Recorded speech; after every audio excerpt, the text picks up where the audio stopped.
இந்த வீக் இவ்வளோ ஹெவியான வீக்காக இருக்கும்ன்ட்டு கொஞ்சம் கூட நினச்சி பார்க்கவே இல்லை.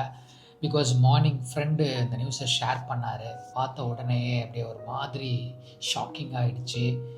Liverpool forward and Portugal player Diogo Jota ஸ்பெயினில் அவரும் அவருடைய பிரதரும் காரில் போயிட்டு இருக்கும்போது கார் ஆக்சிடெண்ட்டில் இறந்துட்டார்.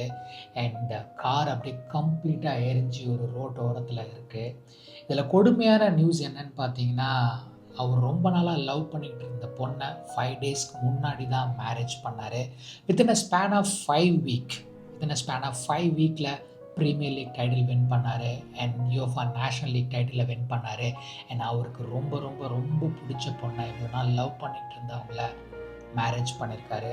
இதை விட அவருடைய வாழ்க்கையில் ஒரு ஹாப்பியஸ்ட் மூமெண்ட் இருந்திருக்குமா இல்லையான்னு தெரியல. அது அப்படியே கம்ப்ளீட்டாக காணாமல் போயிடுச்சு. Being a Liverpool fan, being a football fan, இந்த நியூஸை கேட்ட உடனே ரொம்ப ஷாக்கிங் ஆகிடுச்சு.